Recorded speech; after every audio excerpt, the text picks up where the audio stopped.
Depuis la Arutz HaKodesh Or Sarah, bonjour. Nous continuons notre série sur les questions de l'existence. Nous allons en fait faire une petite interruption dans le programme qui était prévu et nous allons aujourd'hui répondre à un internaute fidèle à notre série qui réagit et nous envoie un film d'un personnage intéressant, un juif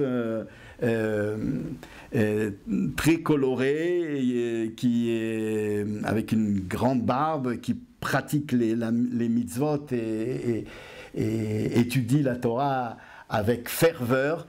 Et depuis quelque temps, parce qu'il a eu un très grave accident où il a subi une mort clinique, ce qui est défini comme une mort clinique, et alors que avant son accident, il ne pratiquait rien du judaïsme, il se considérait comme ce que on appelle entre guillemets un juif chiloni, un juif laïque, s'il est possible de dire une telle chose. Et il était très loin de pratiquer la Torah ou d'étudier la Torah et de pratiquer les mitzvot. Et puis l'accident, et après l'accident, le fameux rêve qu'il va avoir dans son état de mort clinique ou de réalité. Lui, il décrit comme une réalité, il se trouve en face d'un tribunal extrêmement sévère, un tribunal fait d'anges, fait de lumière, il est sûr qu'il est déjà mort et qu'on va le juger sur tout ce qui s'est passé durant sa vie, et on lui fait voir le film de tous les péchés, de toutes les fautes, de toutes les perversions de sa vie de mécréant. Et il a beau essayer de prétexter qu'il n'a pas fait exprès, que ce n'était pas de sa faute, qu'il regrette, qu'il ne fera plus, on ne veut rien entendre. La faute, il l'a fait, il pouvait s'empêcher de la faire, et donc il sera très sévèrement puni. Et puis, miracle, il promet que si on lui donne encore quelques années, il fera teshuva, et on lui accorde ces années. Il se réveille dans son lit d'hôpital et il va réaliser sa promesse. Il va devenir un juif orthodoxe qui pratique avec une piété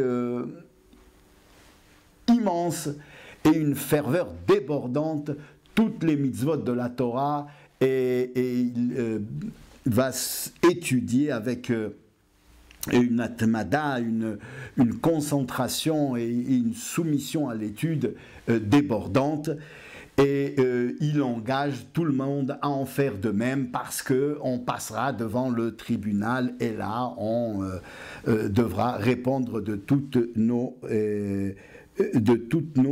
actions et de nos exactions que nous avions pu commettre ici dans ce bas monde durant notre vie. Alors, qu'est-ce qu'il en est?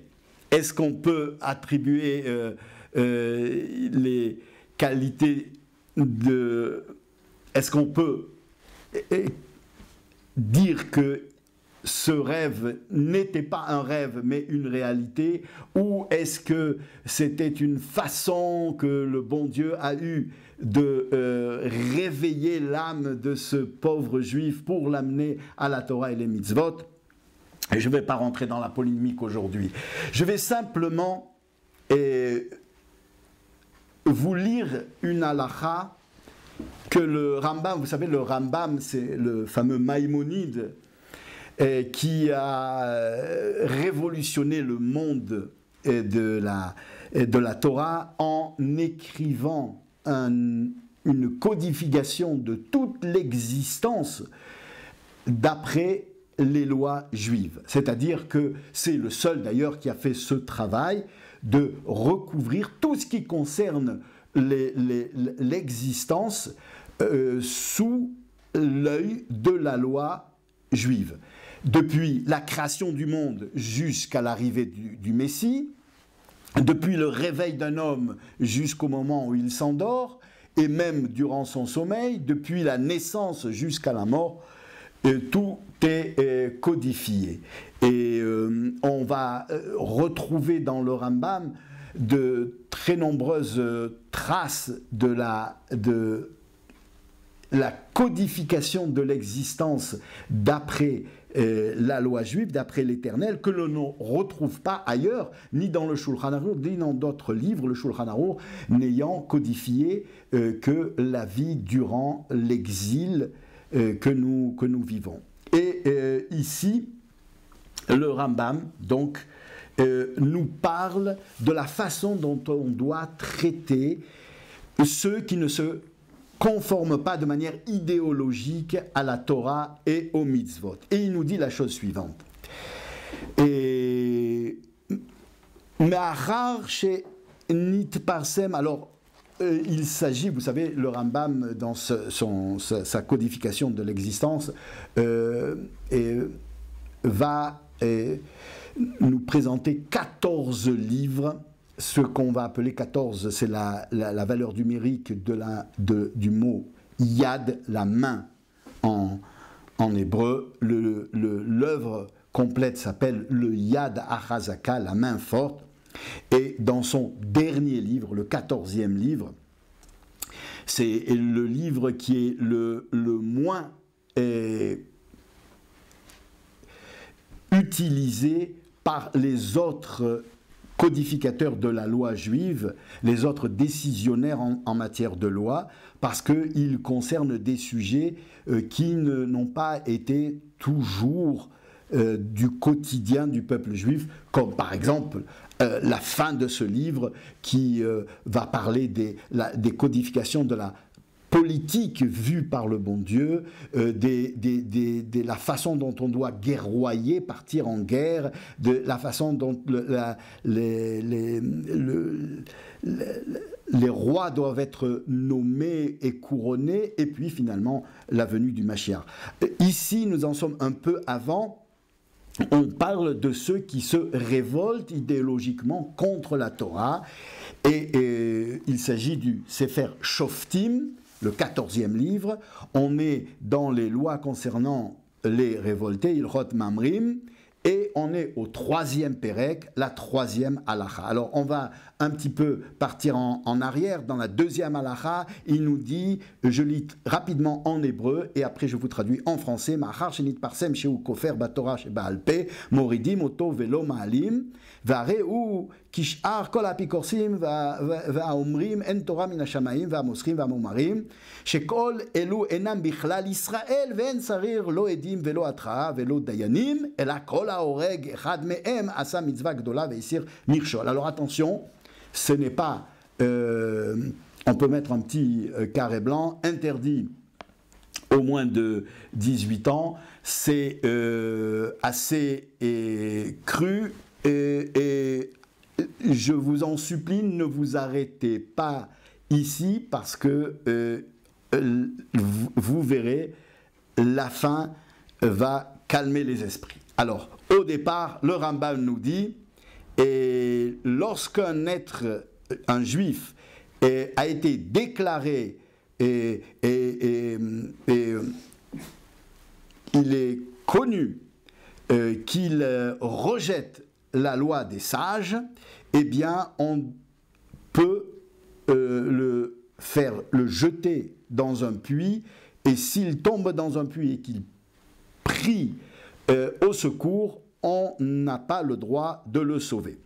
Parce qu'il est comme tous les renégats qui disent que la Torah n'est pas divine, et tous ceux qui vont, les délateurs, qui vont dénoncer un juif aux tribunaux qui ne sont pas des tribunaux religieux, ou à des goïms, à des persécuteurs, ou à des armées qui ne... Les moumarim, ce sont ceux qui se sont convertis à une autre religion. Tous ceux-là ne sont plus considérés comme des juifs, et sans témoin, sans avertissement, sans jugement, il est une mitzvah de les tuer, une grande mitzvah, parce qu'on enlève une épine dans le corps d'Israël. Et on évite une embûche pour les autres juifs.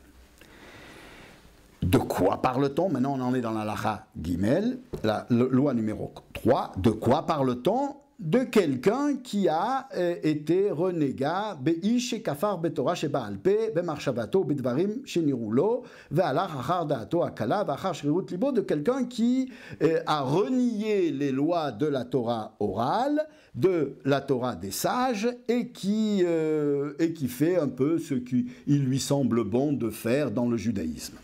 Et ce qui lui semble difficile ou incorrect ou inhumain, eh bien, il ne le fera pas. Alors ceux-là, bien sûr, c'est une mitzvah de les tuer, et sans jugement, sans avertissement et sans témoin. Et là, il y a un tournant dramatique. Là, le Rambam va nous dire la chose suivante.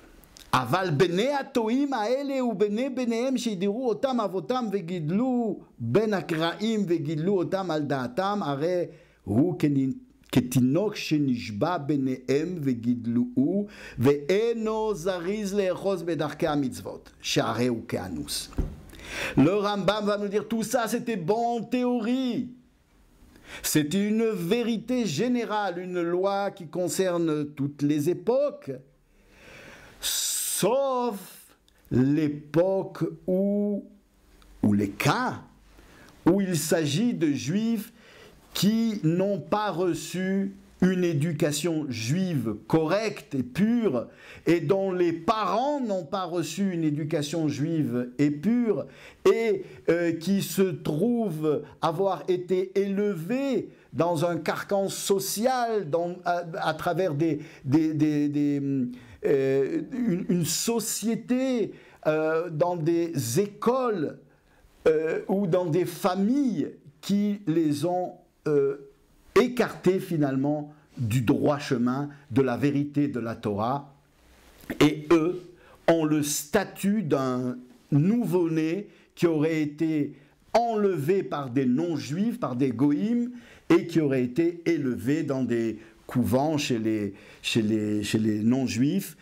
Et il est évident que le bon Dieu ne peut pas lui en vouloir pour les fautes qu'il a fait. C'est ce qu'on appelle dans la Torah le statut de Anus, quelqu'un qui a été violenté par le destin et qui, dans sa situation, ne peut pas être redevable d'aucune peine qu'on doit affliger à ceux qui ont transgressé la Torah.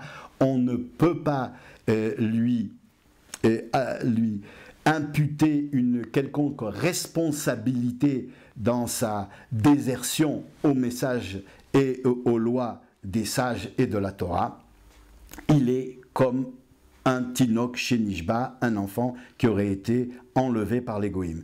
Ve'afal pi sheshama achar kar, le Rambam continue, il dit, et même si après il a entendu qu'il était juif, il a vu des juifs, il a vécu parmi les juifs religieux, et on lui a expliqué ce qu'était la Torah et les mitzvot et la gravité de faire des fautes et de ne pas être fidèle aux lois des sages, et bien malgré tout, jusqu'à la fin de ses jours, il ne sera pas imputable d'aucune faute, parce qu'il sera considéré jusqu'à la fin de sa vie comme un nouveau-né qui aura été enlevé parmi les goïms. Je lis en hébreu, c'est fantastique. Même si après il sait la gravité des fautes, eh bien on ne peut pas lui imputer aucune punition.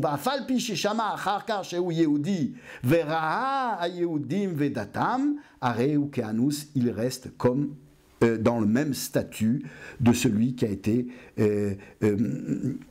violenté par le destin et qui a été fait prisonnier en étant un nouveau-né, donc il ne peut pas, Share Gadlou Altaoutam, tout ça parce qu'il n'a pas reçu l'éducation juive qui lui permettait d'être un juif qui respecte la Torah et les mitzvot. Et le Rambam continue, car Elou she'amarnu ha'ochazim bedarkei avotam akaraim shetaou leficha raoui la'achziram betshuva ulemoshram bedivrei shalom ad sheyachziru le'etan Torah. Le Rambam en fait parle, dit c'est le cas de ces Karaïtes à l'époque. Il existait en Égypte et en Syrie et au Moyen-Orient. Et des sectes de juifs qui respectaient le judaïsme écrit, la Torah écrite, mais qui refusaient l'enseignement des sages. Eh bien, eux font partie de ce groupe dont le statut est l'impunité devant les fautes et les péchés parce que ils n'ont pas été élevés dans une éducation qui leur a permis de se comporter comme des juifs fervents. Au contraire, ils ont été écartés du judaïsme à cause de leur éducation. On ne peut pas leur en vouloir. C'est pour cela que nous avons la responsabilité, nous dit le Rambam, les ficha raoui l'arziram betchouva, nous avons la responsabilité de les ramener betchouva, de les ramener à la Torah et de les attirer ou les moshram bedivrei shalom ad sheyachziru le'etam Torah, et de les attirer par des paroles de paix et de gentillesse afin qu'ils retournent à la Torah. Ça, c'était vrai pour toutes les époques. À notre époque, un tournant encore plus dramatique va être exprimé par le prophète Micha, le prophète de ceux qui reviennent, les exilés qui reviennent de Galout, et il nous parle de la fin des temps. Et le pasouk, c'est prophète Micha, et au 7e chapitre, le 18e pasouk, Mi el kamocha nose avon veover al pesha le she'erit nachalato lo echezik la'ad apo ki chafetz chesed hu yashuv irachamenu יכבוש עוונותינו ותשליר במסולות ים כל חטאותן, תיתן אמת ליעקב, חסד לאברהם, אשר נשבעת לאבותינו מימי קדם. C'est la fin du chapitre 7, qui est tel que toi, notre Dieu, qui ne voit pas la faute, qui supporte et qui passe devant les péchés sans les regarder, de la dernière génération après les affres de la Shoah terrible qui précède la Géoula, nous diront les commentateurs, She'erit Nachalato, les rescapés de ton peuple qui seront la génération d'avant la venue de Mashiach, pour eux, le bon Dieu ne regarde pas les fautes, supporte tous les péchés. Lo echezik la adapo, il ne rentrera jamais en colère contre eux, qui rafetz resed ou, parce que il les aime et il nous aime d'une manière infinie. Au contraire, il va venir et écraser, effacer toutes nos fautes. Il va les envoyer à la mer. Titen emet li Yaakov, parce que il veut rendre la vérité à Jacob, le chesed, la bonté à Abraham, Asher Nishbata, qu'il aura promis à nos ancêtres, Mimé Kedem. De quelle bonté il veut parler? Eh bien, nous avions dit dans le cours précédent, nous avons rapporté le fameux Malachi, le fameux prophète qui dit l'amour que Dieu, infini, que Dieu a pour son peuple. Ahavti etrem amar Hashem ve'amartem bameh ahavtanu. Je vous ai aimé, je vous aime d'une manière infinie, dira l'Éternel, et nous lui répondrons, mais nous sommes une génération si perverse, pourquoi tu nous aimes? Il dira, ah, Esav le Yaakov, oui, peut-être que vous êtes les frères des Goïm, vous êtes aussi mauvais que des Goïm dans votre comportement, mais dans votre essence, vous êtes juifs, et c'est pour ça que je vous aime, et je vous aime d'un amour infini, qui n'est pas rationnel, qui n'est peut-être pas juste, mais c'est moi, et c'est mon essence qui est telle que je vous ai choisi à vous, et je vous aime d'une manière infinie. Ce passouk que nous avons vu de Mira, et tous les commentateurs s'accordent pour dire, que ce soit le Radak, le Messouda David, tous les commentateurs s'accordent pour dire qu'à la fin des temps, il y aura une Shoah, la Shoah que nous avons tellement durement essuyée, et la génération d'après ne pourra pas respecter la Torah, mais Dieu n'en tient pas compte, parce qu'il nous aime d'une manière infinie et qu'il a décidé de nous envoyer le Mashiach. Il ne nous reste qu'à revenir Beteshuvah, non pas parce qu'on a peur du jugement de la faute, parce que Dieu ne prend pas en compte dans notre génération les fautes comme nous l'avons vu. Il respecte la loi qu'il nous demande de respecter, que le Rambam nous demande de respecter. Tout ce que Dieu nous demande de respecter, lui-même le respecte. Tous les sages s'accordent pour le dire. Il y a plusieurs textes où on le voit, que ce soit dans le Talmud ou ailleurs. Mais tous les mérites que nous avons, malgré tout, dans notre génération, de faire tout ce qu'on peut faire pour le judaïsme, et même ne serait-ce qu'un tout petit peu, c'est un mérite qui nous sera gardé éternellement, et nous aurons de ça une récompense éternelle, et de notre tchouva, qui est une tchouva extrêmement méritoire, puisqu'elle vient de cette génération qui, de facto, d'après la halakha, n'a pas assez reçu d'éducation pour pouvoir être puni ou pour pouvoir être coupable de quelque péché que ce soit. Eh bien, cette génération qui revient à la Torah, pour n'importe quel acte de retour à la Torah, elle mérite un salaire infini. Ce salaire-là, c'est celui que nous recevrons quand Mashiach viendra. C'est ce qu'on appelle la Geoula Amitit Vashlema, la rédemption finale, que ce soit le plus rapidement possible et le plus concrètement possible. Amen.